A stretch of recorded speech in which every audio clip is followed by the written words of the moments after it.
sinal aí para mim, por favor. Tudo certo?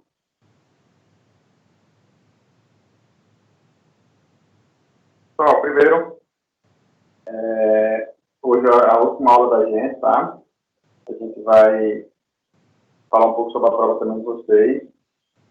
Se for decidido, como vocês, a carga horária de vocês é totalmente clínica, praticamente 90% clínica, então a gente vai fazer a prova teórica valendo o peso de 6 e a prática vai ter o peso de 4.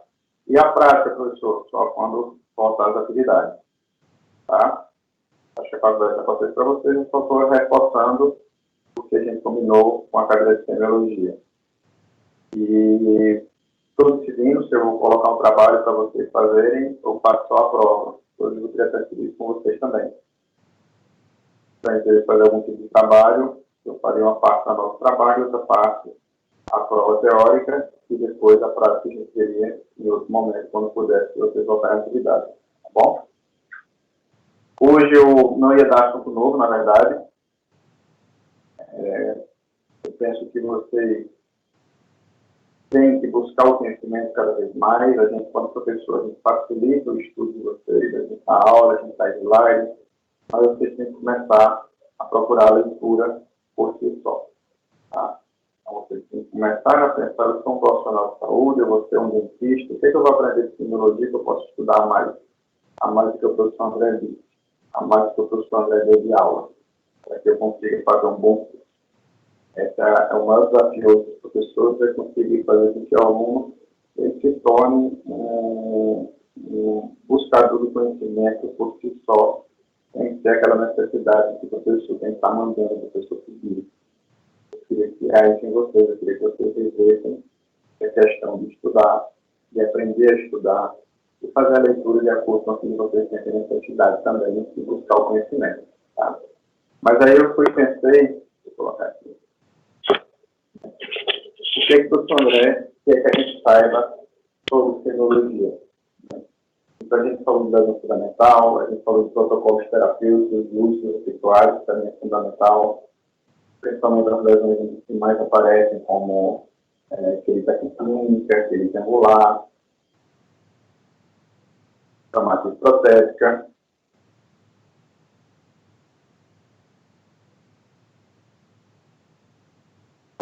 Rubens, então eu vou fazer.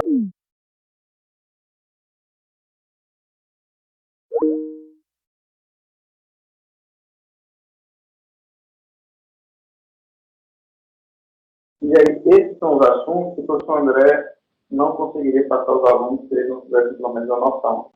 Tá? Eu acho que o conhecimento a mais vocês buscam. João Paulo, tudo que for de estomatologia pode cair na prova, tá? Na emenda de vocês, o conhecimento adquirido também durante toda a faculdade, qualquer assunto a gente pode colocar na prova.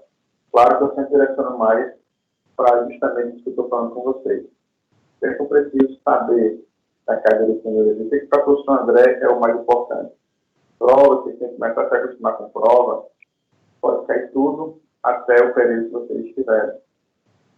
Por isso que eu acho que vocês devem estudar cada vez mais, buscar o conhecimento, não para a prova, mas para o conhecimento de vocês. Por quê? Semiologia, por exemplo. Semiologia pode faltar qualquer tema, desde que vocês já tenham pago a cadeira. Entendeu? Mas o professor ele puxa muito para o dia a dia clínico. Então, na cadeira de semiologia, vocês conhecendo agora a odontologia, vocês agora inserindo-se agora na parte clínica, né, que como ele não vai poder, isso é muito triste. Mas o que é, toda cadeira que eu dou aula, eu procuro formar o aluno de acordo com a emenda dele, tudo bem, mas aquilo que eu penso que é necessário para a vida de vocês, que vocês precisam saber de qualquer forma. Então, a gente precisa entender do funcionamento da clínica, como é que essa clínica funciona. A gente precisa entender sobre protocolos terapêuticos, pelo menos aquelas lesões que são tratadas com medicações, protética, saber descrever, aí entre lesões fundamentais, a gente conseguir entender o que eu estou vendo, como eu estou vendo, por que é, eu não sei qual é a lesão, mas eu preciso saber descrever. E diagnóstico. E o diagnóstico a gente engloba desde avaliação de cárie, avaliação de tecido mole, língua, bochecha, fato, tudo isso que eu preciso ter uma noção para começar a entrar no mundo da odontologia. Tá? Então, para a minha cadeira, isso são os tópicos principais. O restante, professor André, livro, estudar, pessoal, buscar o conhecimento. O professor André, na clínica de oftalmologia, sabe isso aqui. E aí, hoje, eu pensando, coloquei essa imagem aqui, para a gente colocar, para a gente não se embaralhar, o que é que eu preciso saber, para onde é que eu vou, professor, qual é o mapa mental que eu consigo seguir na pesquisa para conseguir aprender. E aí eu lembrei que a gente está no período de pandemia. E no período de pandemia a gente fica falando de quê? O que é que mais se fala hoje? Biossegurança. O que é que meus queridos alunos vão precisar saber quando voltarem ao atendimento? Biossegurança. O que é que está tendo modificações na área odontológica, seja em clínica particular, na faculdade, quais são as mudanças? Biossegurança. Então, eu achei pertinente a gente conversar um pouco sobre biossegurança. Então, hoje a aula eu vou falar sobre biossegurança, eu vou falar sobre alguns artigos novos, vou passar para vocês estudarem também, relacionando o coronavírus com a nossa profissão, e vou também analisar com os casos clínicos, para lembrar tudo que a gente aprendeu, e mostrar para vocês um dia a dia clínico também, para ficar uma aula mais leve. Todo mundo de acordo. Tem Google e João Paulo assistindo minha aula, os outros boa tarde foram assistir Netflix.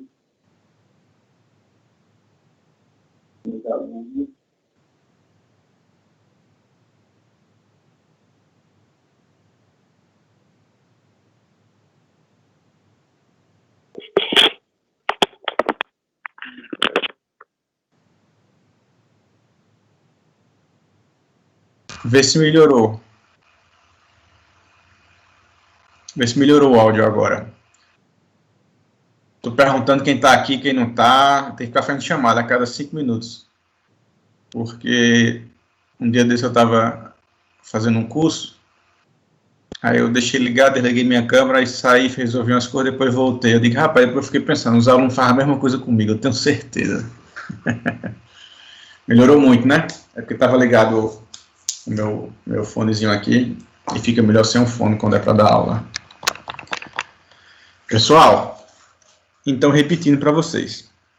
Hoje a gente vai falar sobre biossegurança, vou finalizar também com alguns casos clínicos, para que vocês consigam deixar a aula mais leve e aprender mais um pouco, tá bom? Nada de sobrecarregar vocês com muito assunto. E aí a gente precisa refletir realmente. O coronavírus veio, está aí, a gente precisa voltar a trabalhar, a gente precisa entender quais são as modificações, mudou muita coisa, professor da biossegurança, o que é que a gente precisa fazer, o que é que acontece, né? Essa aula mesmo minha, eu tenho ela já há algum tempo, alguns conceitos, e a gente vai vendo que a gente fala muito aerosol já, ou seja, não é novidade. É porque está se falando mais agora. E talvez seja o momento da gente fazer uma reflexão sobre a negligência que é a biossegurança entre os profissionais de saúde. É muito grande. A gente refletir como a gente faz de maneira errada muita coisa, sabendo que não é para fazer, porque a gente já estudou e já aprendeu. Então, a gente tem que ser mais exigente, cada vez mais, com a biossegurança. Não é muita novidade, mas entender, pelo menos, estudar o que é que já se tinha na literatura, que a gente não faz que o dentista negligencia. Não sei se alguém aqui trabalha com dentista, ou tem na família algum dentista, mas a gente passa batido por muita coisa, não dando valor àquilo que a gente não vê, que é um simples vírus, bactéria, fora as outras doenças, não só o coronavírus, como tantas doenças que tem por aí, que podem ser transmitidas no consultório odontológico. Então, a gente vai falar sobre a biossegurança, os EPIs, a odontologia, onde é que se enquadra nisso, e os novos protocolos.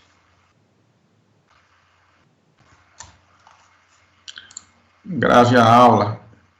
Eu devia não gravar, né, já que não tem ninguém assistindo. Eu devia não gravar, deixar só para quem está aqui, ó, assistindo. Entrou 17, agora estava em 12, já está melhorando, né? Deixa eu ver aqui. Pronto, tá gravando. Pessoal, fiquem à vontade para perguntar, para ligar o microfone, conversar.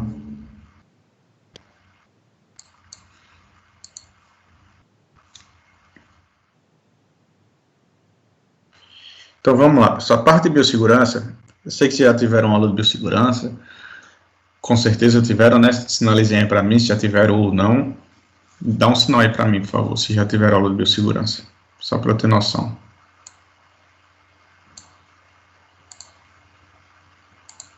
Sim ou não?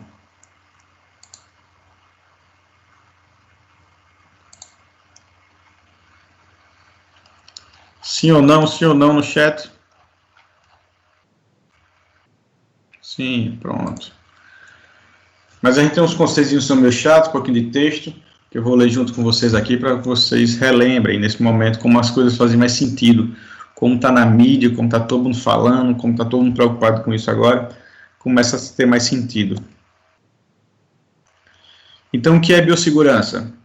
É um conjunto de ações voltadas para a prevenção, minimização ou eliminação dos riscos inerentes às atividades de pesquisas, produção, desenvolvimento tecnológico, ensino e prestação de serviço.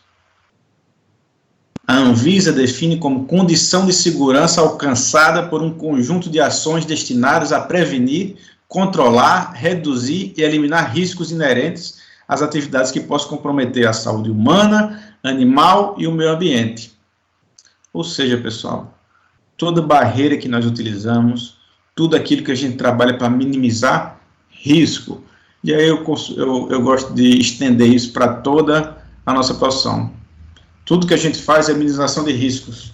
Quando eu faço um canal, porque eu faço o canal dá 100% certo, mas tem um risco. Eu faço uma restauração, tem um risco. Eu faço a melhor limpeza do mundo, não erro, certo, mas tem um risco.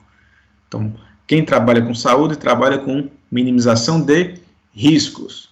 E biossegurança é justamente tudo aquilo que a gente faz para proteger a vida. Biossegurança, o nome já diz, vida, segurança. Quais são as medidas que nós tomamos de prevenção para que a gente consiga nos proteger e proteger nossos pacientes ou nas outras profissões também. E aí a gente entra em alguns conceitos. Desinfecção é o processo que destrói grande parte dos micro-organismos patógenos, sendo indicado na superfície e artigos quando estes forem de uso do paciente. Ou seja, eu não posso esterilizar, mas eu consigo fazer a desinfecção. Há algum tempo até se considerava desinfecção e esterilização a mesma coisa, hoje a gente já consegue separar isso. Esterilização é o processo físico e ou químico capaz de eliminar todas as formas viáveis de micro-organismos e partículas virais de um ambiente ou material. Pessoal, desculpa, só um minutinho aqui que estão batendo ali na porta, só um minutinho, tá? Deixa eu passar aqui para vocês irem lendo.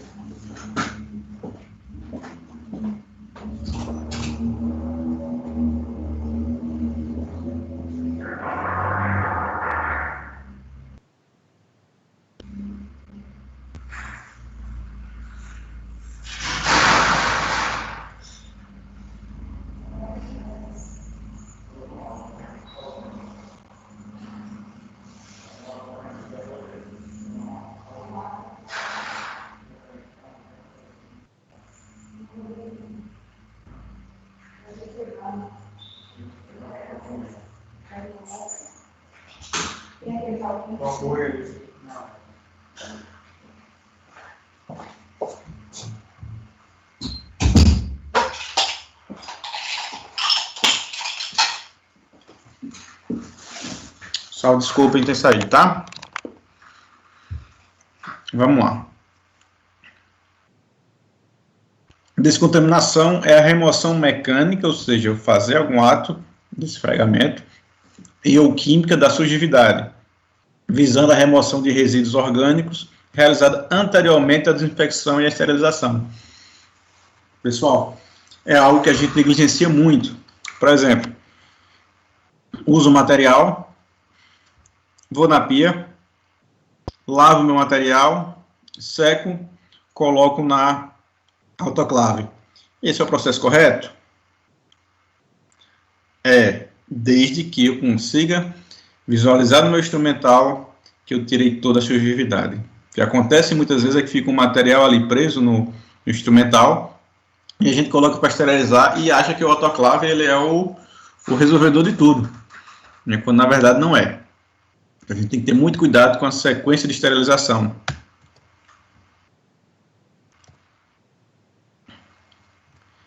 Asepsia é um conjunto de medidas adotadas para impedir determinado meio que seja contaminado. Um meio asséptico, um meio higienizado, é tudo aquilo que a gente diminui o risco de contágio. Então, lembra quando a gente fala de antisepsia e asepsia? A asepsia a gente faz em objetos. Antisepsia a gente faz paciente. Bactérias forma vegetativa quando estão realizando todas as suas atividades metabólicas, como respiração, multiplicação e absorção. Os micro-organismos na cavidade bucal estão na forma vegetativa. Desinfestação, exterminação ou destruição de insetos, roedores, outros seres que possam transmitir infecções ao homem. É quando a gente chama de detetização, né? A gente chama a galera para fazer a detetização, ele faz uma desinfestação no ambiente. É importante que se faça a cada 6 meses. Mas, professor, tem fulano de tal ali que paga e dá o certificado para poder tirar o registro do consultório. Certo. É onde a gente não valoriza o procedimento correto. Porque é caro. Não é caro. A cada 6 meses você gasta 150 a 200 reais para fazer uma detetização no seu consultório. É caro isso? Não pode ser, por conta do benefício que ele traz para a biossegurança. Desinfetantes, substância ou produto capaz de deter ou inibir a proliferação de micro-organismos patógenos em ambientes e superfícies do consultório à temperatura ambiente. Germação, que a gente faz no paciente, é a remoção de detritos, impurezas, sujeira e micro-organismos de flora transitória e alguns da flora residente depositados sobre a pele do paciente ou das mãos da equipe odontológica através da ação mecânica de detergente, sabão ou pela utilização de substâncias químicas antissépticos. Antisepsia extraoral, antisepsia intraoral, dicloconato de clorexidina a 2 ou 4% extraoral e para bochecho a 0,2, 12 ou a 0,2%. Detergente, substância ou preparação química que produz limpeza, possui uma ou mais propriedades, sensuatividade, solubilização, dispersão, emulsificação e umectação. Pessoal, é chato. Eu sei, professor, preciso saber desses termos todos? É importante que sim. É importante que a gente entenda qual é o processo de esterilização. O que é que a gente está fazendo, o que é que está matando ali, por que é que a gente tem que esterilizar material, por que é que não tem que esterilizar, por que é que a gente bota no detergente enzimático antes de fazer a lavagem e depois vai para o autoclave.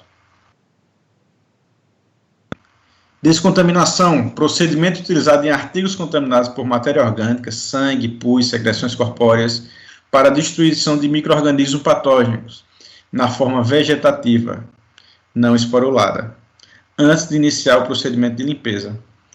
Tem por objetivo proteger as pessoas que irão proceder à limpeza dos artigos. Ou seja, terminei minha cirurgia, material clínico, eu coloco meu instrumental no detergente enzimático, espero um período, removo, faço a limpeza realmente com detergente, escova, limpo, lavo, inspeciono o meu instrumental, seco, enxugo e aí sim eu vou e coloco no autoclave. Pessoal, tá tranquilo, né? Como é texto, eu vou lendo um pouquinho mais rápido.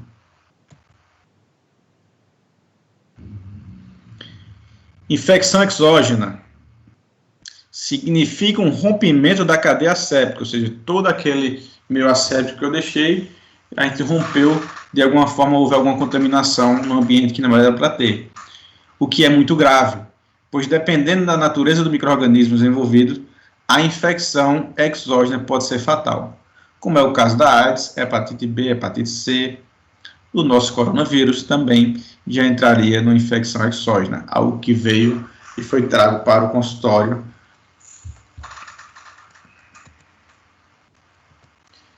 Infecção endógena é o procedimento infeccioso decorrente da ação de micro-organismos já existente naquela região ou no paciente. Medidas terapêuticas que reduzem a resistência do indivíduo facilitam a multiplicação de bactérias no seu interior. Por isso é muito importante a antisepsia pré-cirúrgica. Tem pesquisa que fala que o bochecho com clorexidina, 1 minuto no mínimo antes do atendimento odontológico, ele evita o processo de infecção. Ele é mais importante do que um antibiótico utilizado. E a famosa infecção cruzada é a infecção ocasionada pela transmissão de micro-organismo de um paciente para o outro. Geralmente acontece pelo pessoal do ambiente ou o instrumento contaminado. Então, começa a entender aí a importância de que eu preciso ter uma sala com ambiente higienizado, que eu preciso ter um instrumental para evitar a infecção cruzada, que o meu auxiliar tem que estar preparado assim como o meu para não transmitir para outro paciente que será atendido logo em seguida.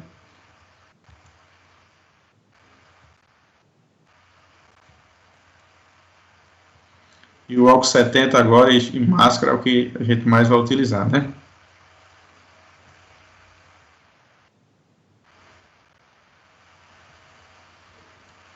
Conseguiu, pessoal, acompanhar essa parte? Tranquilo? Os conceitos de biossegurança, a importância de você... Deixa eu ver aqui o negócio, peraí.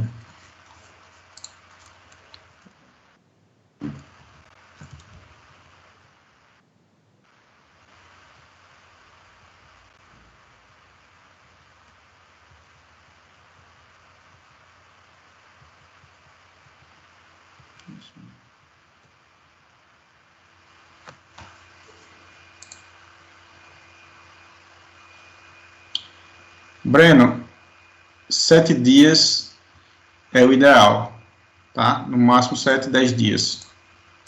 Há uma discussão. Eu já vi literatura falando que até 30 dias é suficiente, né? O que é que eu prefiro fazer isso hoje, como protocolo na clínica, né? Porque tem instrumental que você passa muito tempo sem usar, né? Sem esterilizar, sem precisar usar, tipo 15 dias sem usar, né?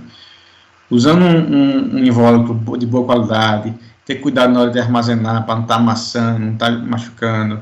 Então você coloca lá. Então, assim, procedimentos clínicos, a maioria que eu utilizo muito, se passar 10 dias na clínica, a gente já coloca o protocolo, a gente tira tudo e reesteriliza, né? Só que aí eu não troco o grau, né? Como é a reesterilização sem abertura, eu não troco o invólucro. Mas a recomendação 7 a 10 dias mantém sem problema nenhum. Pode ser até mais, tá? Mas eu gosto de pecar pelo excesso, então aqui normalmente 10 dias a gente reesteriliza todo o material. É só ligar o autoclave, não precisa abrir outro material.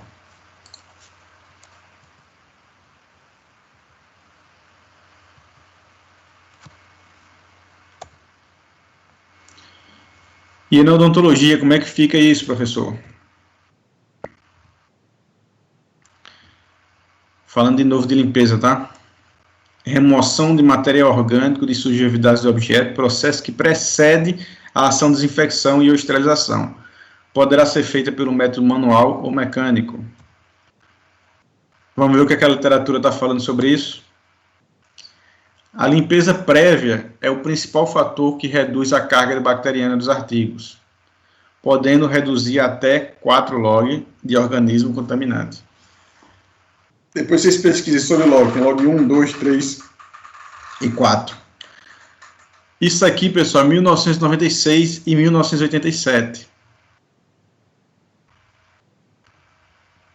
Falha na limpeza incorre em falha de esterilização, porque a sujeira e gordura atuam como fatores de proteção de micro-organismos. Isso que eu falei para vocês. Eu tenho um instrumental, e aí caiu o hidróxido de cálcio nela e ficou preso lá, e a gente lavou tudo, desinfeccionou e não tirou. Foi para o autoclave. Embaixo daquele material está contaminado. Vai manter o micro-organismo ali. E aí há o risco de infecção. A gente tem que parar de achar que o autoclave é o salvador da pátria. Não é assim. O processo de detergente enzimático, limpeza, infecção e autoclave, eles são complementares e são essenciais, tá? E isso não é novo, isso é antigo. Por isso que eu brinco aqui na minha clínica, os instrumentais, eles têm asas, né? Eles voam às vezes. Eu estou atendendo que eu abro o instrumental que está com sujeira, algo desse tipo, aí eu taco na parede assim, perto da pia, sabe? Porque eu não vou reclamar com o meu paciente, com o meu funcionário, não, o paciente está ali olhando, eu só faço jogar, né, gente? Pá! Aí pronto. Aí depois eu converso com eles. Então, ficar atento para isso. E a importância de um bom treinamento para o secretário. Vocês hoje, vocês vão até se formar, vão fazer esse processo, né? Acredito que façam, pelo menos na minha faculdade eu fazia. Mas depois disso, treinamento de funcionário para que façam a correta higienização. E ainda assim eu gosto de parar e fazer todos os instrumentais para reorganizar tudo na clínica. Aqui na minha clínica, você vê aqui uma sala só de esterilização. Do lado aqui do paninho não dá para ver, mas tem uma pia onde a gente lava o instrumental. Aqui a gente seca, tem até uma mangueira do compressor para sair ar aqui para a gente secar o instrumental. E depois vai para o processo de esterilização. E aqui vai fazer a embalagem dele. Depois vai para o carrinho e depois vai para a sala. E aqui são os métodos de esterilização, físico e químico. A estufa a gente não utiliza mais, só o autoclave. Químico, a gente tem um líquido, glutaraldeído. Alguém aqui trabalha com dentista? O glutaraldeído, ele é muito utilizado para as brocas, né? Só que está errado. Por quê? Se eu posso esterilizar no autoclave, tudo que eu consigo esterilizar no autoclave, ele vai para o autoclave. O que eu não consigo, eu posso fazer uma desinfecção com álcool, com fricção. Mas uma broca que vai na boca do meu paciente, a maioria dos dentistas coloca um potezinho, ou com glutaraldeído, ou com álcool, e deixa lá, e vai jogando lá, atendendo, jogando lá, depois pega de novo, usa, bota do lado de novo, joga. Só que para exercer a esterilização do glutaraldeído, ele é pelo menos 10 horas. Essa que você vai utilizando todos os dias, e no final do expediente deixa 10 horas de um dia para o outro, e no outro dia você começa a usar e não volta para o mesmo recipiente. Aqui na minha clínica eu faço as caixinhas e esterilizo todas as brocas e fica os kits esterilizados para o atendimento. O oxetileno é muito bom, agora o oxetileno ele é mais para campo cirúrgico. Eita! Espera aí que eu abri a porta e deixei aberta, deixa eu ir ali olhar. De novo, desculpa viu, pessoal que eu estou na clínica aqui e estou sem funcionário agora, espera aí.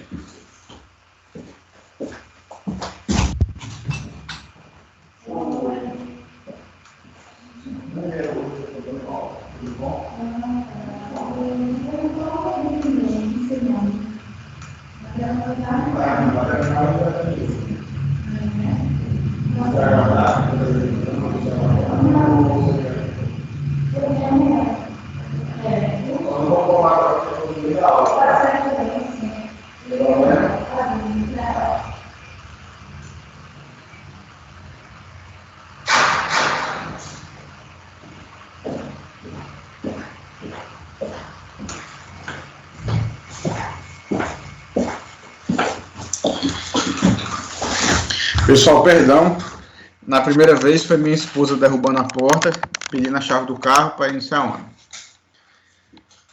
Aí eu dei, só que tá com a chave da clínica. Aí agora a porta da clínica está aberta, não chegou o funcionário, e aí vem paciente. Eu vim colar um dente que caiu, eu digo, oh, infelizmente, eu estou em aula. Deixa eu ver aqui.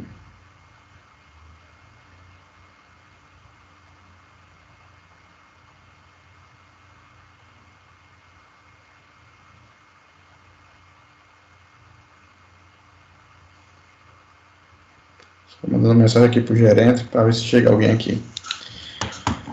Pessoal, e o oxetileno é mais utilizado naquela esterilização de tecido, né? TNT.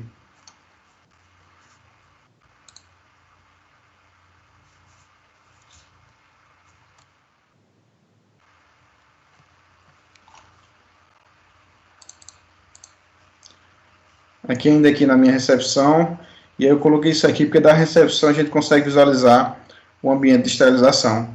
Poxa, se eu estou fazendo algo que é correto, por que eu vou colocar naquela salinha escondida no fundo onde eu vou lavar Não, o paciente tem que ver, eu faço um roteiro correto e está vendo ali todo o processamento de higienização da clínica. Isso é importante. Desde que você tem espaço para fazer isso, é legal fazer quando vocês tiverem a clínica de vocês. A diferença aqui é que essas 3 cadeirinhas de criança agora só tem uma, e na recepção a gente tinha, eu acho que 4, 8, acho que era 12 cadeiras, e só está com 4 cadeiras também por causa do distanciamento. Então, como nós devemos nos comportar? O que a gente pode fazer? Né? Antes, o atendimento era justamente como está nessa foto.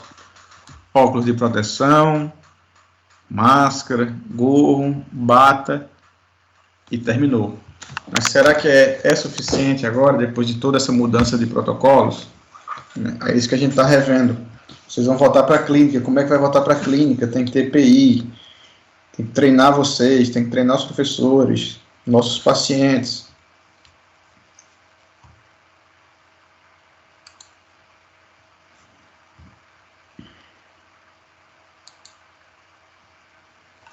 Vamos falar um pouquinho agora sobre os EPIs, tá?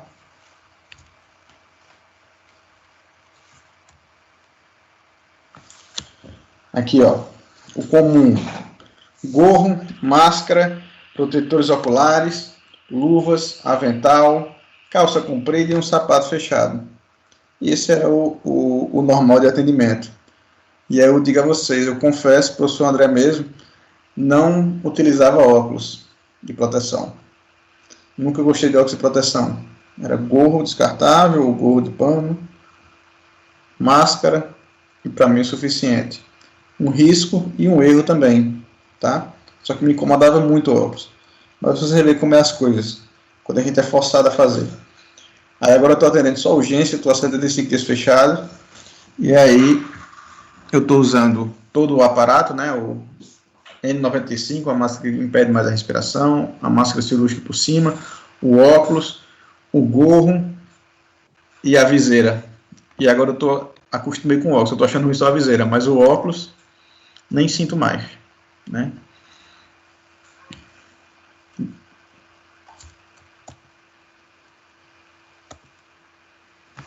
Gorro, para que a gente usa o gorro? Proporciona uma barreira efetiva contra gotículas de saliva, aerosóis e sangue contaminados que podem ser lançados na boca do paciente para os cabelos do profissional. Olha aí que engraçado. Os aerossóis já estão aqui, né? E essa minha aula não é tão novinha. E agora a gente está toda hora falando de aerosol no consultório, o coronavírus, o aerosóis, como é que se infecciona o aerosol. Então mudou muita coisa, professor? Mais ou menos. Menos do que mais, tá? É só seguir o que a gente já fazia. É só entender o nosso procedimento em si. É só saber o que a gente deve fazer, que já está no livro, já está na literatura, a gente já está cansado de saber. A diferença do gorro agora é que, por exemplo, o professor André usava o gorro de pano muitas vezes, né? Se eu quero usar o gorro de pano, eu preciso deixá-lo lá. Eu preciso deixá-lo em um paciente e já substituo no próximo paciente. Eu tenho que ter mais de um. E esse gorro tem que passar por um processo de limpeza, de lavagem, para ser reutilizado, tá? Aí hoje eu estou preferindo usar o quê? O gorro descartável. Uma coisa que eu fazia com o gorro descartável ou com o de pano era passar tipo a manhã toda com ele. Se eu fizesse uma cirurgia que eu trocava. E agora não. Agora, além do meu paciente que eu já colocava o gorro, que é um cuidado que a gente tem com o paciente, aí, ou seja, são 3 gorros no mínimo por atendimento. Do paciente, o meu e do auxiliar. E aí você descarta.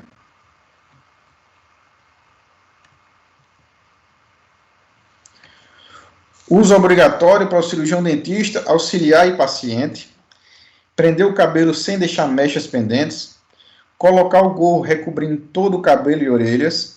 Deve ser trocado quando houver sujidade visível. Hoje, mesmo sem ter sujidade visível, nós vamos trocar, sim, a cada paciente o uso do gorro.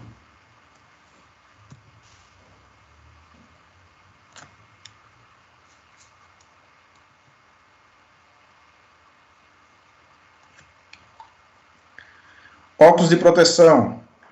Previne infecções através da conjuntiva ocular. deve garantir um bom vedamento periférico e boa adaptação ao rosto, deve ser descontaminado após o uso. A descontaminação, pessoal, é feita com sabão e água corrente, tá? Você pode usar o OX 70? Pode também. Lembrando que o OX 70 ele tira aquele poder de anti-embaçamento do oxiproteção, tá? Aí você pode utilizar ele, tem alguns sprays também que anti-embaçante, você pode desinfeccionar com álcool e depois passar esse spray anti-embaçante para reutilizar. É rápido e prático de ser feito também. E agora, pessoal, só oxiproteção? Não, agora a gente vai ter aquela barreira face shield, né?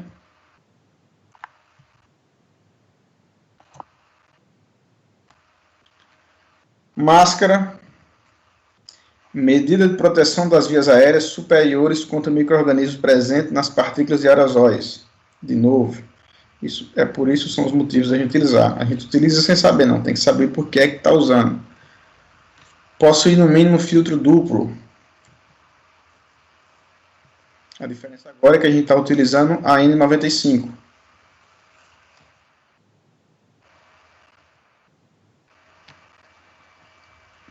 As batas, jaleco,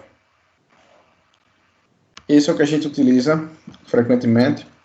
Pessoal, eu ia botar aqui a foto só da menina aqui, tá?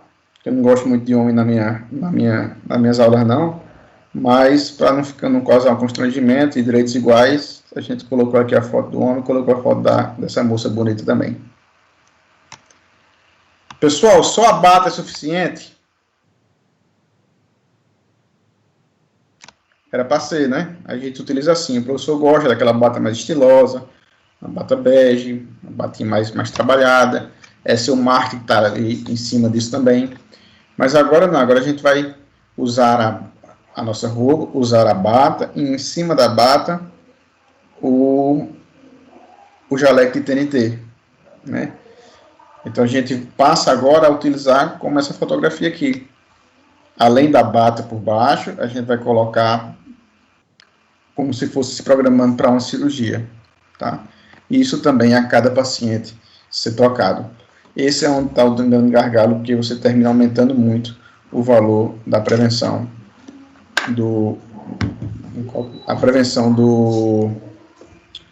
Olha o que chegou aqui, pessoal. Eu disse ao meu gerente, você não vem hoje para cá sem trazer o café, porque senão vai estar demitido. Aí, então a gente vai seguir essa sequência agora, e aí entra na discussão também hoje. O pijama cirúrgico é interessante, não é interessante, né? A bata mais o TNT, e o TNT é o que vai encarecer mais o trabalho, mas vai ser a nossa nova rotina. Só um minutinho, viu, pessoal? Estou desejando esse café aqui desde 9 horas da manhã.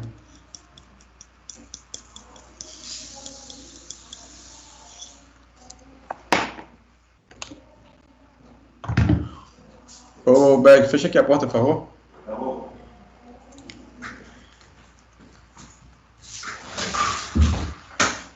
Deixa eu ligar o ar.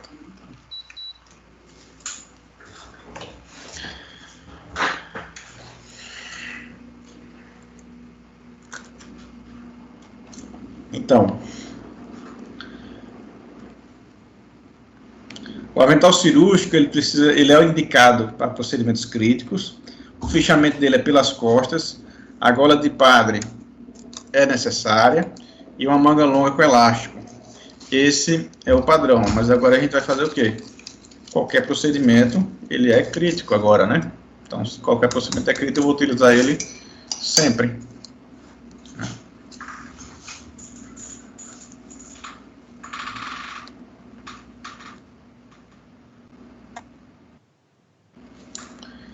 A sapatilha também já é antiga, usada em procedimentos críticos, tanto para o dentista quanto para o paciente. É importante essa utilização, a gente manter a utilização. Apesar de ter alguns profissionais falando que é mais importante só sanitizar os pés no tapete, que o processo de colocar a sapatilha pode ter mais contaminação. Eu não concordo com isso, ele já é um produto antigo e de boa valia e de bom uso.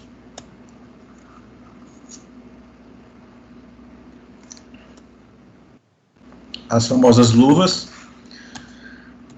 A luva ela é considerada uma segunda pele, a gente usa para procedimento clínico, cirúrgico, laboratorial, mas nós temos os tipos de luva. A luva para exame clínico, que seria aquela látex que a gente já utiliza diariamente. As luvas cirúrgicas que vêm esterilizadas, que vem só o par direita e esquerda para você utilizar. E as luvas comerciais, que seriam para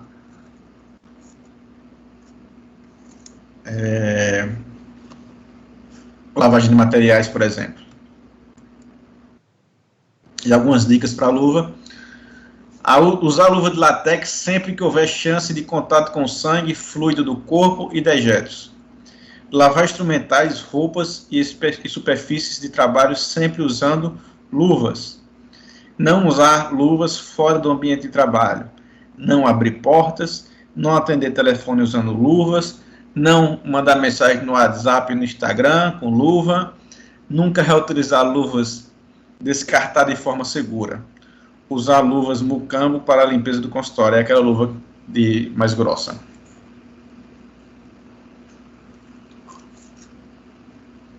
Outra dica também, pessoal, sempre que a luva estiver amarelando um pouquinho, já é indicado o uso, né? Por exemplo, a integridade da luva diminui sensivelmente após 2 horas de uso, devendo ser construída a intervalos inferiores. Ou, se eu estou usando a luva, estou trabalhando, em vez que ela está ficando amarelada, algumas áreas amareladas, a gente já remove de imediato, tá?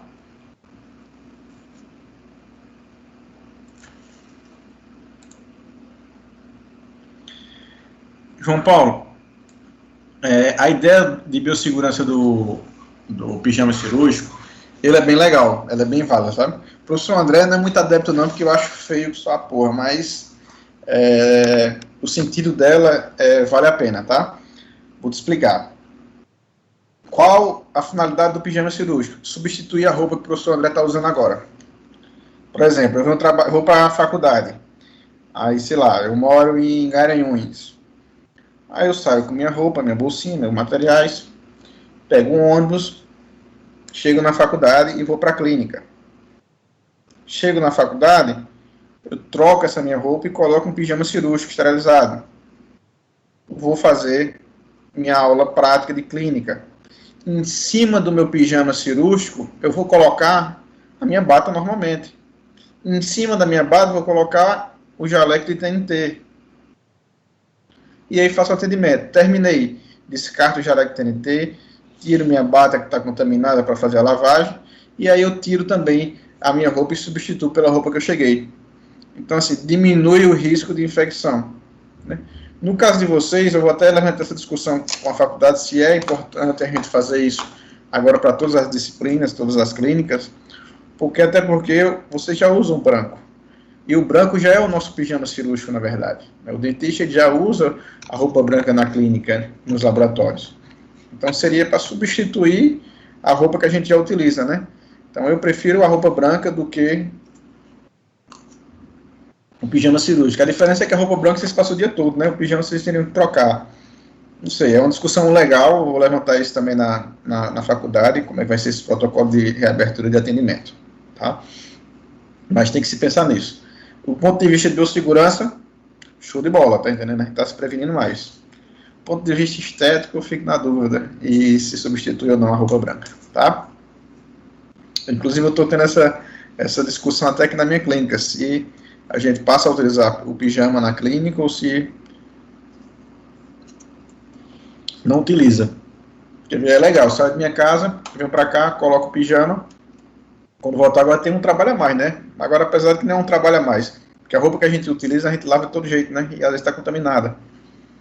E eu passei o dia trabalhando. Com o pijama não, aquela roupa vai ser lavada separada, ela vai ser higienizada, esterilizada.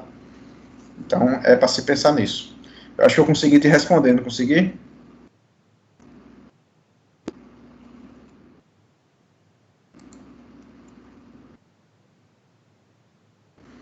E aí a gente tem a forma de calçar luva.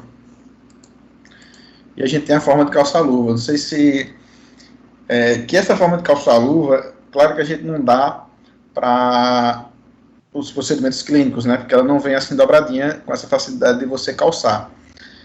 Mas na hora de remover, a gente tem que se preocupar muito, na hora de não tocar na parte contaminada, é a mesma coisa de colocar máscara, tirar a máscara pelo elástico. Tudo isso são dicas de biossegurança. passar aqui. Ó. Vamos lá. Essa aula aqui geralmente é em cirurgia, tá? Que seria o semestre que vem. Mas a necessidade de agora, e semestre que vem a gente já muda o foco. Só faz a prática de biossegurança. Então, ó, pessoal. As luvas cirúrgicas, ela vem no invólucro. Ela já vem com o nome esquerda, direita, ou L e right. E a gente vai... E ela já vem de uma forma, tudo que é na odontologia, tudo que é esterilizado, ela vem de uma forma que a gente consiga abrir de uma forma que não contamine. Então, eu já tirei do saquinho e aqui ela tem as dobrinhas, ó, para você conseguir, depois de fazer a desinfecção da mão, abrir e ter acesso à luva. Então, ó, eu abri uma. Então, eu venho agora, da forma que ela está aqui, com os meus 2 dedos como um gancho, meu polegar e meu indicador. Seguro nessa pontinha, você vê que ela tem a dobrinha, né? Ó, ela é dobradinha assim, ela já vem dobrada. Essa parte que está dobrada, tem esse códigozinho de barra aqui, ela é a parte interna. Então, por isso que eu estou pegando. Estou contaminando a parte interna que eu estou pegando com a mão, que só foi feito a desinfecção. Então, eu pego e aí vou com os 4 dedos. A dica que eu dou para vocês é o quê? Que não soltem. Peguei na pontinha aqui, não solta mais não. Não fica soltando não. Coloca os dedos, ó, os 4 dedos primeiro, venho aqui, prendi e vou agora puxar. Aí eu vou e estico o máximo que der, porque ela é mais comprida do que aquela luva de látex convencional que a gente compra. Então eu vou até o final aqui e solto, que essa parte aqui eu posso pegar. Quando eu coçar a outra mão, eu venho aqui por dentro, tem aqui a manguinha, e termino de calçar, colocar sobre o capote. Aí agora essa minha mão está esterilizada, né? Estou com a luva estéril, e agora eu preciso colocar a minha mão esquerda. Então, a dicasinha, coloco os 4 dedos, e aí eu entro todo, e depois eu vou puxar de uma vez só também, sem soltar. Tá vendo aqui, ó, o detalhe aqui? Ó. Se os dedos não entrou, professor, aí depois você ajeita. Paciência. Conseguiram pegar bem essa parte? Já tinham visto o caçamento de luva cirúrgica, não?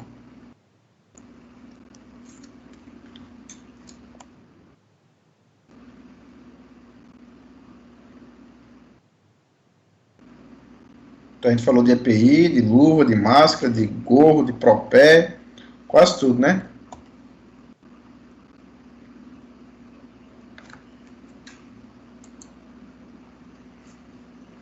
E os novos protocolos, o que é que a gente vai modificar, professor? É muita coisa, pouca coisa? Aqui é se você for para a missão agora lá da espacial que foi lançada, aí você se prepara assim para você viajar. Agora, para ser dentista, não, pelo amor de Deus. Você vê aqui que esse aparato todo aqui, que essa foto está mostrando, né? Ela é indicada, sim, hoje, os profissionais de saúde que estão diretamente de frente ao coronavírus, era para estar todo mundo utilizando isso aqui, o que não é uma realidade, infelizmente, né? O nosso país sobra dinheiro para umas coisas e falta para outras.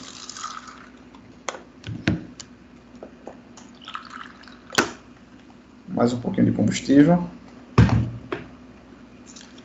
A ideia das mãos levantadas, ela é comum em cirurgia, não sei se alguém já participou, mas você entra num bloco cirúrgico, sempre levanta a mão e não baixa mais depois que você lava.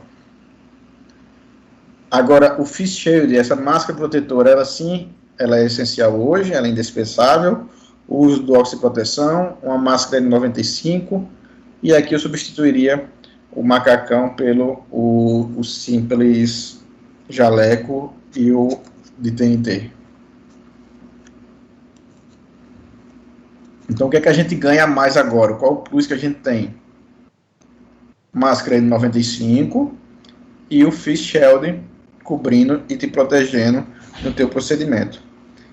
As principais mudanças, pessoal, é máscara N95, máscara facial, a troca contínua de gorro de tudo que você vai utilizar, e aí entra a discussão dos protocolos, tem um novo protocolo de biossegurança.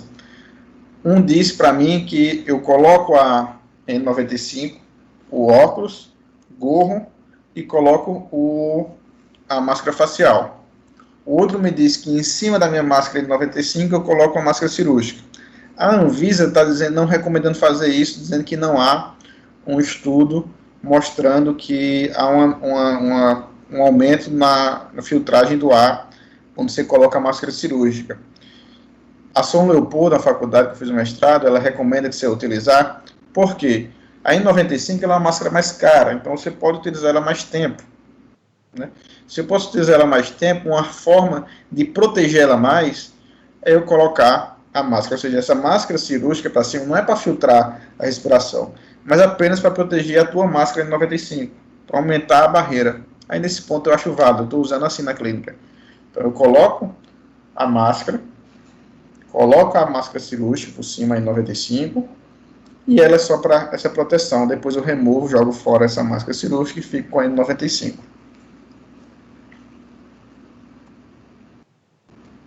Mas para isso a gente tem que ter a sequência de lavagem de mãos. Tem a sequência do dia a dia clínico, que essa daqui é que vocês têm que fazer sempre.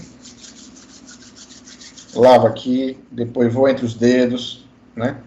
Depois vou no polegar, sempre levantando e trazendo a sujidade para o cotovelo. Vou fazer unha, lavar todas as faces da mão. Lembra, professor, na sala de aula, acho que vocês, na clínica, acho que eu falei com vocês sobre isso. Qual é a primeira coisa que a gente faz quando entra na clínica? Aí a gente fala, pegar prontuário, montar a bancada, organizar. Não, lavar as mãos. Você vê como a gente tem que ser mais rígido com a biossegurança. Eu passei essa semana bem uns 40 minutos com a professora Cristina, que é a pessoa que eu acho mais rígida em relação à biossegurança que eu conheço, né? Inclusive no presídio, que vocês vão ter a oportunidade disso, se Deus quiser, ela é bem rígida quanto a isso. Desde o uso do microbuche, desde o uso de uma pista clínica, de você pegar um instrumental, de você pegar a resina com a espátula, bota na boca do paciente, pega de novo, tudo isso está errado. E isso serve de um alerta para a gente repensar a odontologia, repensar as nossas atividades. Né? E o engraçado é que a tristeza que eu fico é saber que a grande parte dos profissionais estão apenas preocupados porque estão fechados. E agora que deixaram a gente escolher o que é essencial, o que não é essencial, todos os meus amigos estão voltando a atender normalmente, do jeito que era, atendendo 20 pacientes por dia, ou botando intervalo maior ou não. Isso a gente fica triste. Então, a seriedade com que a gente dá com os problemas é muito difícil, principalmente quando a gente envolve dinheiro no meio. Então, a consciência de cada um, espero que meus alunos sejam formados com o hábito de higienização das mãos, o hábito de entender o que é infecção cruzada, o hábito de combater tudo isso, porque é onde vocês se diferenciam, tá?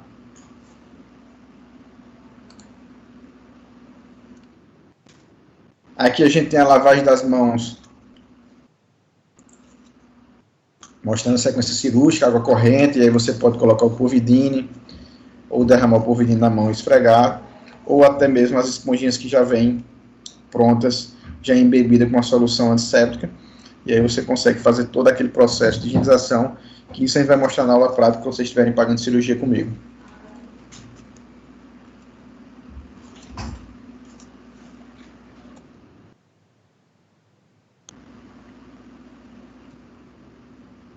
Mais uma vez mostrando o aparato que você vai utilizar, esse é o que a gente utilizava. Agora a gente vai ter que aumentar com a protetor facial.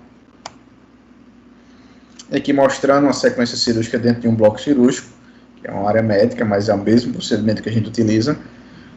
Você aqui nesse momento já se paramentou, então você vai vestir o seu auxiliar, ou o seu auxiliar está lhe vestindo, e aí ele evita com que você se contamine.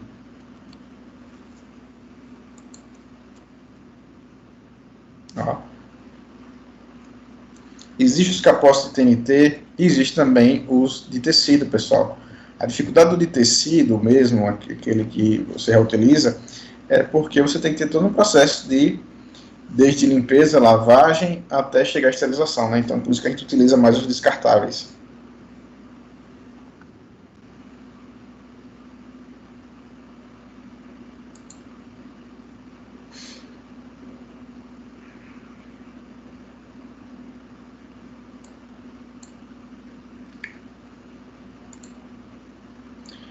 Tranquilo, pessoal?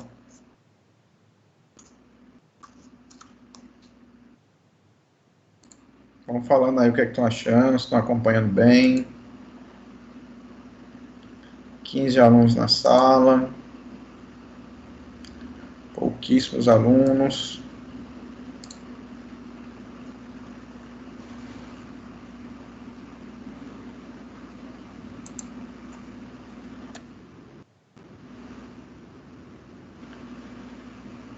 Esses artigos aqui, Micaela está assistindo a aula, tá? Deixa eu ver.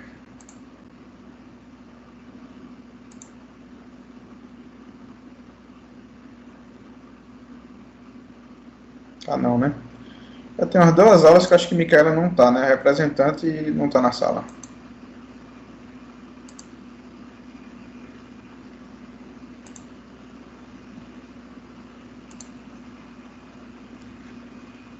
Então, alguém da turma aqui me manda depois uma mensagem para eu encaminhar esses artigos para vocês estudarem, tá? Vocês se atualizarem. É importante vocês, como profissional de saúde, num momento desse, querendo ou não, é feito aqueles memes, né? Eu estou no primeiro período e minha mãe já acha que eu sei passar todos os remédios do mundo todo para a família toda. E é realmente isso que acontece. Quando você entra na área de saúde, o pensamento é que você já sabe de tudo mesmo. Então, vamos se esforçar para saber de tudo.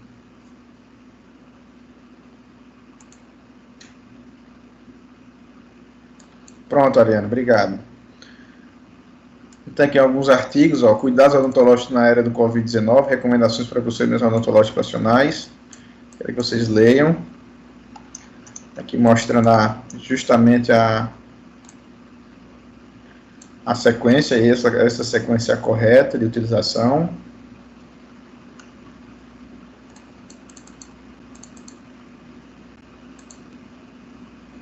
Aqui é outro artigo.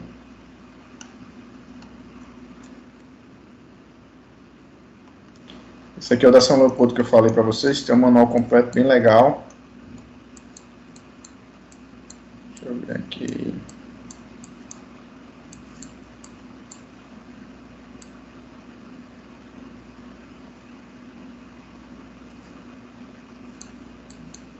Foi logo quando deu o coronavírus, eles fizeram esse manual. Aí explica de tudo, respirador, proteção individual, encampamento de proteção individual, antisepsia, bochecho por minuto, que é mais importante do que um antibiótico. Bem legal mesmo isso aqui. Eu vou mandar para vocês, tá? Pra vocês acompanharem. E aí a minha dúvida é se eu realmente passar algum trabalho para vocês. Eu pensei na possibilidade de vocês fazerem um manual desse, de controle de biossegurança. Um seria para a área profissional mesmo, o próprio cirurgião dentista, que aí você pegaria todos esses dados de artigos que estão falando sobre isso e resumiria sobre cada área. E o outro seria para a própria população, o uso da máscara, como higienizar a máscara, como a de pano, a cirúrgica, e algumas explanações para o paciente.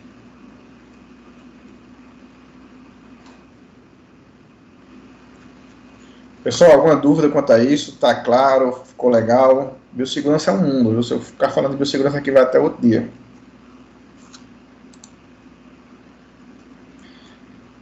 Ariana, eu pensei na possibilidade de valer uma pontuação. Por exemplo, a prova vai valer 6, então a gente colocaria esse trabalho valendo 2 pontos, entendeu? Ou até 3 pontos e o restante seria a prova.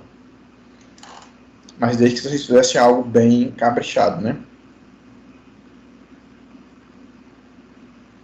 E aí poderia ser um para a turma toda, sabe?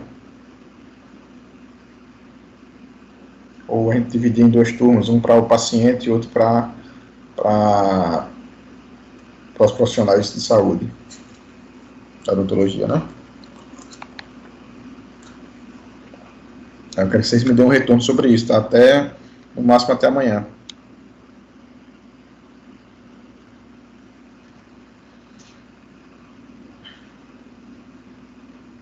Tudo certo, pessoal?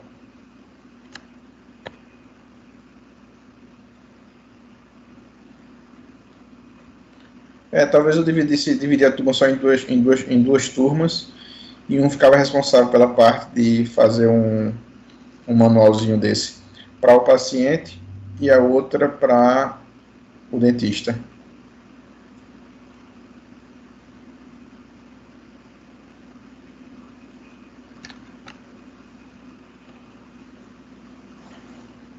Agora eu teria que caprichar, mas aí vocês me dão um retorno, conversem entre vocês e me dão um retorno que a gente decide sobre isso, tá?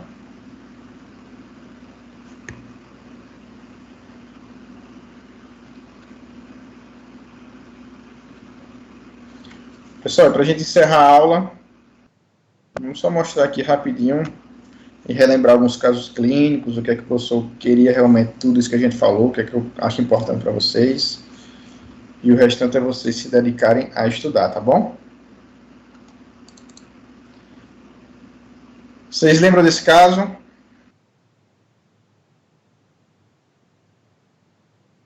Sim, não?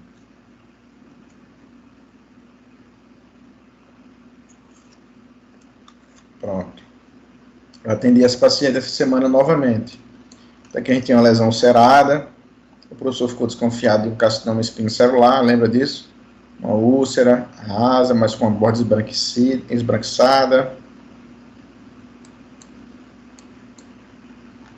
Aí essa semana ela veio, olha como é que tá. Já assumiu a úlcera, ainda está um pouquinho esbranquiçada, ainda merece um acompanhamento, mas ela não está cuidando da língua, ó, a língua como é que estava, desde o primeiro dia. Ó, primeiro dia, bem amarelado, e continua, né? Aqui a outra foto. Ó, como está bem melhor. Então, provavelmente é úlcera traumática, pessoal. Mas poderia ser um carcinoma. Mas ainda assim, o que é a minha conduta aqui? Com 15 dias a senhora retorna. Eu atendi ela, acho que foi sábado agora. Isso que é legal o acompanhamento. Eu poderia biopsiar logo aqui de imediato? Poderia. Mas preferi aguardar mais um pouco, teria o trauma, e vamos ver o que acontece, né? Aqui, pessoal, essa imagem aqui eu queria mostrar justamente a exostose óssea. Esse paciente eu atendi sábado, o paciente que iniciou o canal com urgência. E ele fez, doutor, tem um negócio aqui embaixo da minha língua que eu fico, tem dos dois lados, é duro, como se fosse um osso. De um lado é maior do que o outro, eu fico preocupado se é alguma coisa. E aí a gente já falou sobre isso na aula, exostose óssea, tórus lingual.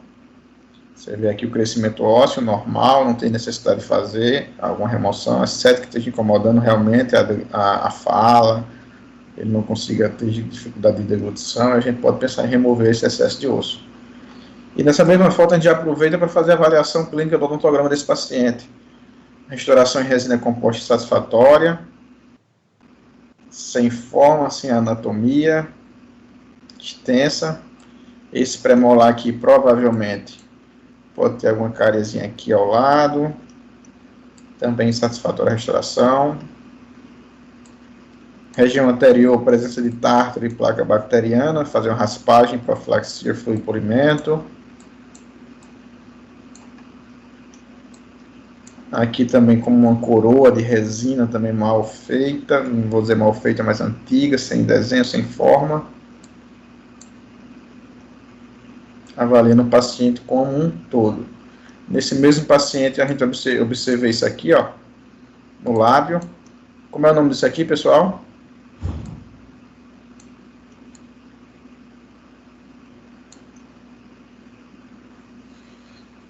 Pessoal, quando eu mexo a imagem assim para vocês, ela vem normalzinha, vocês conseguem visualizar bem, fica legal.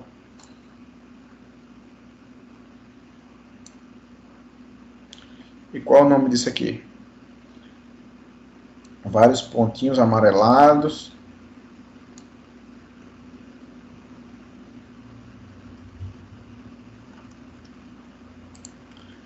Isso mesmo, Luan, Durval. Grãos de Fordyce, glândulas sebáceas ectópicas. Esse mesmo paciente também apresenta, também apresenta em região de mucosa jugal.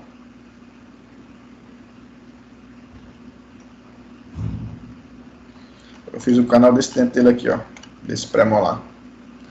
Terminei, já fiz a restauração. Não ficou tão bem desenhado até pela própria oclusão dele. Difícil a oclusão dele. aumentar a mordida. Ele tá fazendo um canal desse em Recife, mas estava com dor, o dentista não está atendendo, ele veio aqui em Macaparana para atender ele. Aí eu iniciei, terminei o canal e fiz a restauração tudo no mesmo dia.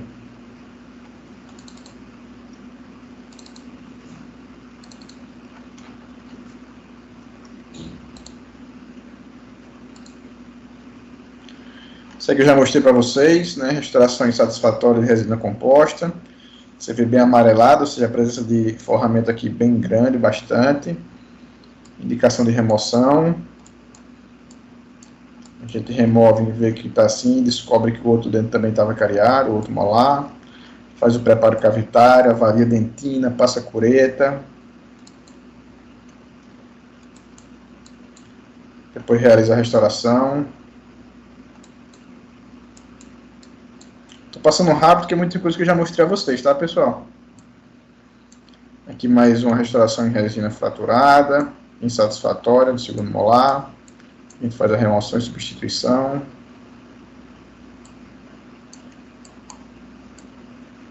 Mais um caso.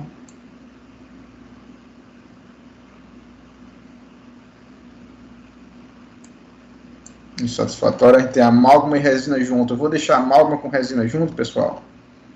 Não vou deixar junto, né? Então, se eu vou substituir, já substituo os dois. Faz o preparo, avalia a dentina, não é porque tá preto que é cara, então passo cureta, tá rígido, tá ok, tá legal.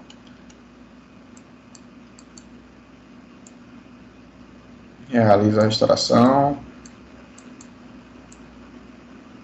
Esse caso também mostrei para vocês já. Cárie no pré-molar. Eu preenchi no odontograma na clínica lá de semiologia. Cárie no elemento 35. Restauração de amálgama oclusal insatisfatória.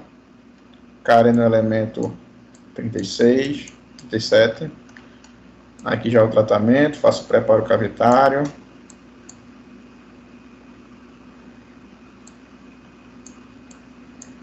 Faço a restauração definitiva.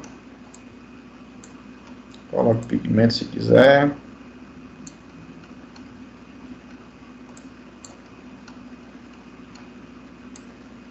Vamos para mais casos. É esse caso aqui, pessoal. Esse caso aqui também eu atendi ele essa semana que passou agora. Rapazinho, se eu não me engano, tem até olhar a idade dele, mas eu acho que é uns 10 anos, 8 a 10 anos.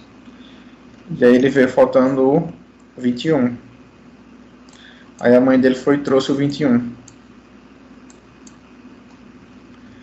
Dentro do soro. E falou pra mim que ele caiu em novembro. E eu disse, por que é que não trouxe no mesmo dia pra gente reimplantar esse dente? Agora não adianta mais. Olha o tempo. É triste, né?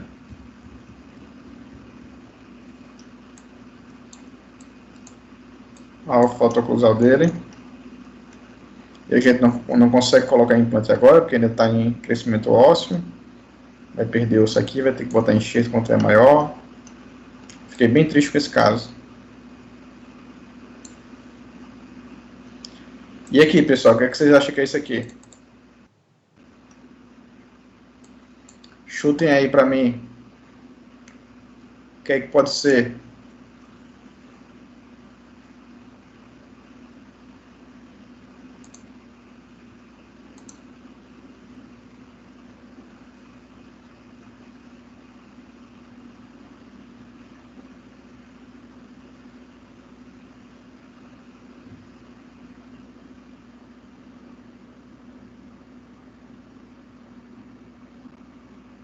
Vamos lá, pessoal.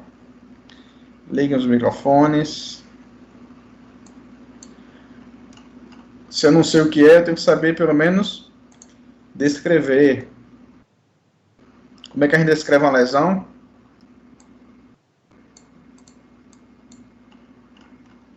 Estou esperando, viu, o chute de vocês. A gente fica até 5 horas nesse slide.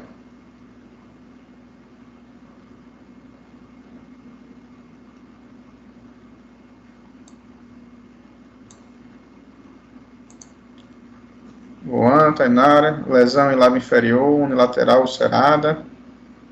Isso, lesão localizada em região do lábio inferior, unilateral, ulcerada de aproximadamente 3 centímetros, né? 2 a 3 centímetros.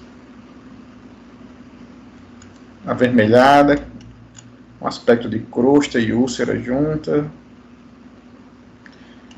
Está um pouquinho inchado o lábio, né? Então é demasiada.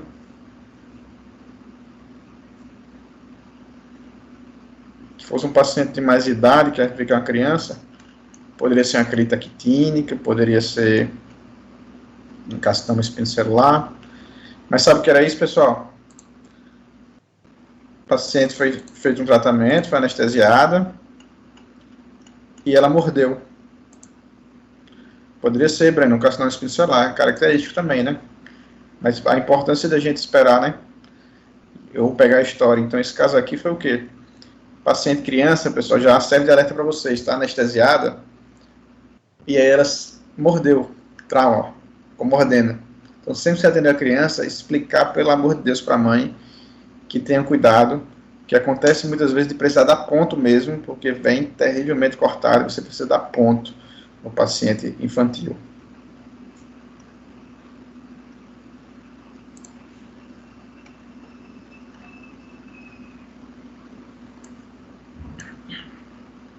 Assim, eu não mostrei a panorâmica daquele garotinho, ó, esse aqui, faltando dente. Olha aqui como é que tá. Cronologia dos dentes dele normal, mas aqui o espaço. A conduta aqui é botar um mantenedor de espaço para que não feche esse espaço. Hiperplasia fibrosa, lesão localizada em mucosa jugal, pendiculada, único, superfície lisa, coloração semelhante à da mucosa, um granuloma piogênico, lesão hiperplásica, única. Eu já mostrei para vocês. Uma cirurgia, outra lesão por trauma, sucção, faltava o dente aqui inferior, então o local de mordida.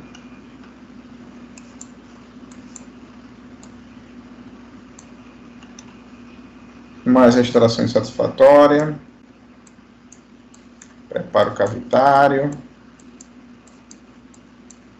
Falei com vocês também sobre tártaro, sobre presença de gengivite, pericoronarite ou periodontite. Saber diagnosticar, indicar o tratamento. Estamos terminando. E esse caso aqui, eu atendi também sábado à tarde, foi que veio com um paciente com dor. Pessoal, por essa foto aqui, o que é que vocês me dizem? Cárie, pigmentação biológica, célula biológica, o que é que vocês acham?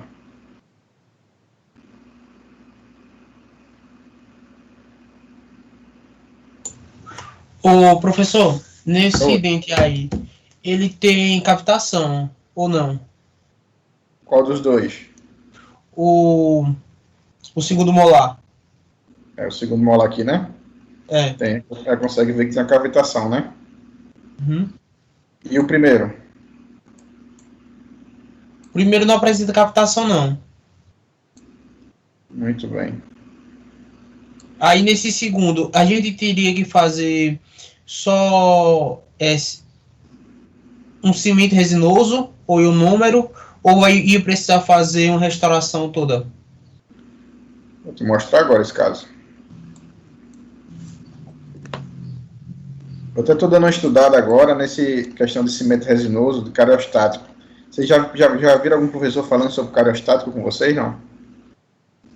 Já, em relação a isso, a gente poderia utilizar o cimento resinoso ou o número de vidro e tal. Tem uma, assim, para pediatria, tem até um professor que eu estou seguindo no Instagram, até assisti umas lives dele, que é um cara bem antigo, um pesquisador, e ele falando sobre o cariostático, né? Que impede o crescimento da lesão cariosa, você ser mais conservador, respeitar mais o órgão, o dente. Tem toda uma linha sobre isso. Que eu vejo isso muito indicado mais para odontopediatria mesmo, né? Então é excelente, inclusive eu vou estudar mais sobre isso. No dente permanente, eu tenho minhas dúvidas de qual é a conduta mais indicada, sabe? Eu prefiro fazer o preparo cavitário. Mas eu vou te mostrar esse caso, foi bem, eu fotografei por conta disso, ó. Deixa eu te mostrar aqui. Olha a situação. Quando eu comecei a abrir, viu? Eu nem fiz parede de fundo, ó. Consegue ver? Ó, o segundo molar que estava mais profundo, aparentemente, né, na fotografia, ó, esse aqui está bem cavitado, e esse outro aqui seria uma pigmentação biológica, o dente está bem. Mas quando você abre, o primeiro molar está bem maior do que o segundo, que se chama aquela famosa cárie oculta. Por isso a importância de você ter uma radiografia, tá? Então aqui, ó.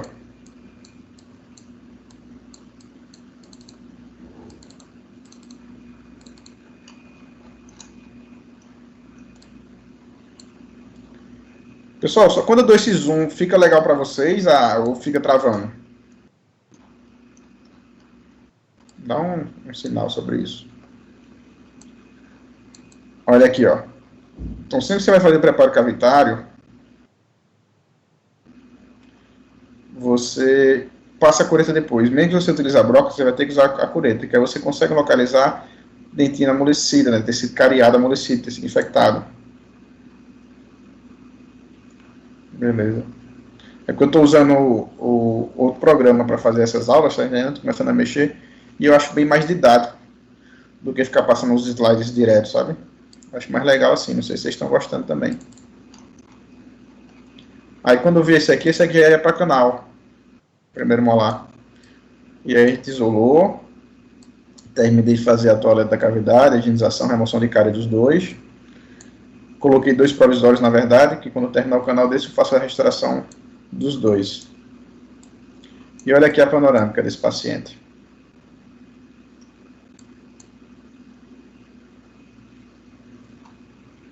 Tá vendo aí? O primeiro molar já era canal bem grande aqui, ó, extensão. E o segundo você consegue ver também aqui, ó, profundidade, né? E eu realmente te confesso, eu não sei te dizer onde eu vou estudar com relação ao cariostático numa situação dessa, se ele impediria o desenvolvimento dessa cárie e o organismo recuperaria e ficaria tudo certo. Eu acho difícil, tá? No segundo molar. No primeiro era impossível, tá? No primeiro é endo, fazer canal e pronto. Eu tenho que ver até esse pré-molar dele aqui também, pode ser que tenha, ó, tá vendo?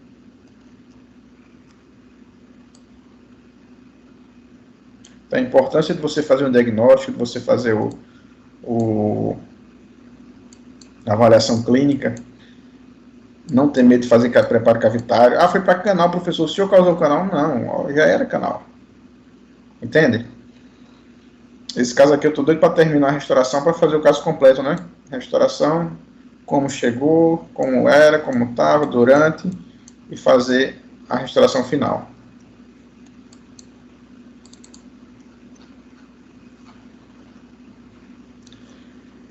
Pessoal, tudo certo? Alguma dúvida? Querem perguntar algo mais?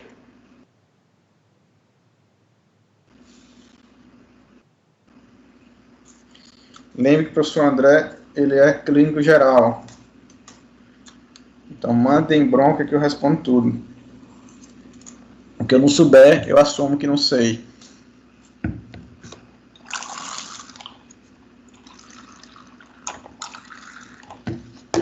Café para a vida.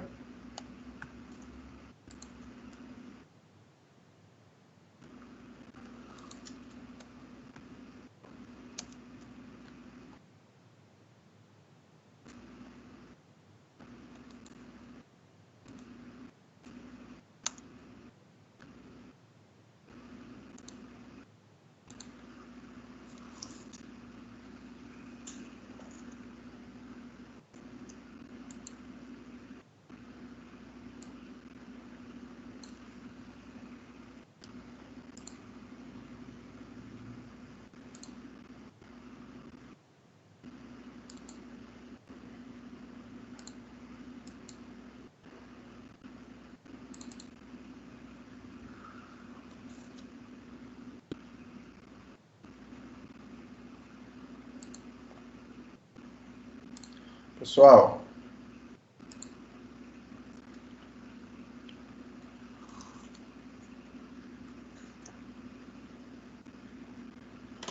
Jandilson, pessoal, gengivite, a gente faz um protocolo de tratamento, né?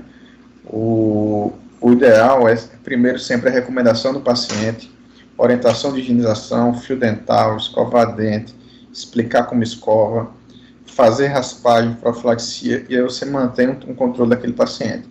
Porque aí você vai conseguir entender se vai ser resolvido só com esse tratamento.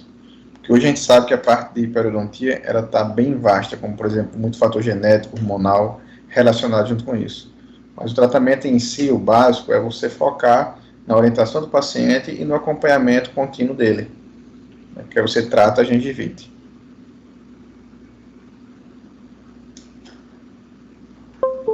Quanto mais escovar, melhor. Escovação sempre, tá?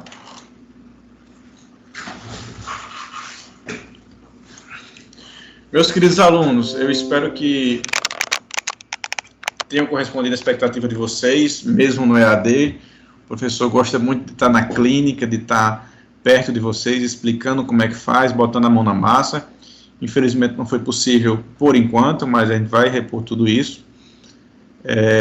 Fico muito feliz de ter passado esse tempo com vocês e que vocês tenham um foco na profissão maravilhosa que vocês escolheram. Entendam o momento que a gente está passando, todos nós estamos juntos nisso, cada um com um problema maior do que o outro, mas o importante é que a gente tenha foco, a gente tenha fé, que a gente tenha atitude, que a gente consiga sempre dialogar, que a gente consiga sempre crescer e que vocês consigam fazer leituras da área cada vez mais. Foquem no estudo, foquem na escolha que vocês fizeram e vamos para frente, tá? Fico muito feliz com a aula de hoje, encerrando o período. Vamos só organizar essa questão se vai ter trabalho, se não vai, estudar para a prova e que vocês consigam passar por tudo isso. O professor está aqui à disposição de vocês, podem ficar à vontade para falar, tá? Deus os abençoe.